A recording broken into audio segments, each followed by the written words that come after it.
அனைவருக்கும் வணக்கம். உண்மை செய்திகள் உடனுக்குடன் கிடைக்கணும்னா, மறக்காம நம்ம சேனல் நீங்க சப்ஸ்கிரைப் பண்ணி பெல் ஐகானையும் சேர்த்து பிரஸ் பண்ணிக்கோங்க. இந்த வீடியோவுக்கு ஒரு லைக் பண்ணிட்டு மறக்காம வீடியோவை தொடர்ந்து முழுமையா பாருங்க. அரசு ஊழியர்களுக்கு சற்று முன் வெளியான முக்கிய அறிவிப்பு. சம்பள உயர்வுக்காக காத்திருக்கும் அரசு ஊழியர்களுக்கு முக்கியமான 5 அப்டேட்டுகள். 8வது ஊதிய குழுவை எதிர்பார்த்து காத்திருக்கும் லட்சக்கணக்கான மத்திய அரசு ஊழியர்கள் மற்றும் ஓய்வூதியதாரர்களுக்கு ஒரு முக்கியமான தகவல் வெளியாகி உள்ளது. இந்த குழு தனது பணியின் மிக முக்கியமான கட்டத்தை தொடங்கியுள்ளது. அதாவது பல்வேறு ஊழியர் சங்கங்கள், அரசு துறைகள் மற்றும் பிற தொடர்புடைய தரப்பினரிடமிருந்து ஆலோசனைகள் பெற்று வருகிறது.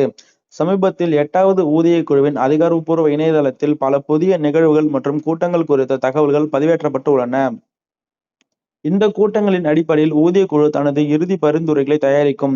எனவே குழுவின் தற்போதைய முன்னேற்றம், எதிர்கால காலக்கெடு மற்றும் ஃபிட்மென்ட் காரணி தொடர்பான கோரிக்கைகள் குறித்து ஊழியர்கள் தெரிந்து கொள்வது அவசியம். அந்த வகையில் 8வது ஊதிய குழு குறித்த 5 முக்கிய அதிகாரப்பூர்வ தகவல்கள் குறித்து இங்கே பார்க்கலாம்.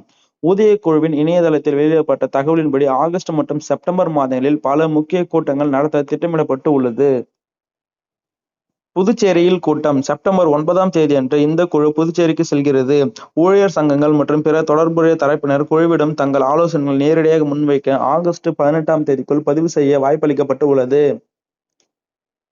சென்னையில் 2 நாள் ஆலோசனை. செப்டம்பர் 7 மற்றும் செப்டம்பர் 8 ஆகிய தேதிகளில் சென்னையில் பல்வேறு அமைப்புகளுடன் இந்த குழு கூட்டத்தை நடத்த உள்ளது. இதில் பங்கேற்கவும் ஆகஸ்ட் 18ஆம் தேதிக்குள் பதிவு செய்வது அவசியமாகும். டெல்லியில் துறைகள் மற்றும் சங்கங்களுடன் கலந்துரையாடல்.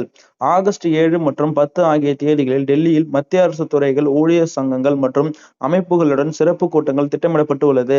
இந்த கூட்டங்களுக்கான விண்ணப்பங்களை சமர்ப்பிப்பதற்கான கடைசி தேதி ஜூலை 31 என நிர்ணயிக்கப்பட்டு உள்ளது. குறிப்பானை சமர்ப்பிப்பதற்கான காலக்கெடு நீட்டிப்பு. ஊழியர் சங்கங்கள் மற்றும் ஓய்வூதியதாரர்களின் தங்கள் கோரிக்கைகள் மற்றும் ஆலோசனைகளை ஒரு குறிப்பாணையாக சமர்ப்பிக்க இந்த குழு ஏற்கனவே கூடுதல் கால அவகாசம் வழங்கியிருந்தது. இதற்கான காலக்கெடு ஜூன் 15 வரை நீட்டிக்கப்பட்டது. கொல்கத்தாவிலும் கருத்துக்கள் பெறப்பட்டன. பிராந்திய அளவில் ஆலோசனைகளை பெறுவதற்காக இந்த குழு ஜூலை 9 மற்றும் 10 ஆகிய தேதிகளில் கொல்கத்தாவிற்கு சென்றது. பல்வேறு அமைப்புகளிடமிருந்து பெறப்பட்ட ஆலோசனைகள் இறுதி அறிக்கையில் சேர்ப்பதற்காக பரிசீலிக்கப்படும் எனவும் தெரிவிக்கப்பட்டுள்ளது.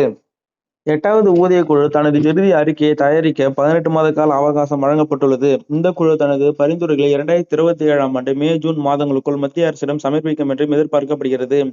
அரசின் ஒப்புதல் கிடைத்த பிறகு புதிய ஊதிய மற்றும் ஓய்வூதிய விகிதங்கள் 2026 ஜனவரி 1ஆம் தேதி முதல் அமலுக்கு வரும். அதாவது அரசு ஒப்புதல் அளிக்கும் பட்சத்தில் ஊழியர்கள் மற்றும் ஓய்வூதியதாரர்கள் நிலுவைத் தொகையும் பெறுவார்கள் என்பது தெரிவிக்கப்பட்டுள்ளது. மேலும் இது குறித்த அப்டேட்டுகள் உங்களுக்கு கிடைக்கணும்னா மறக்காம நம்ம சேனல் சப்ஸ்கிரைப் பண்ணி வச்சுக்கோங்க.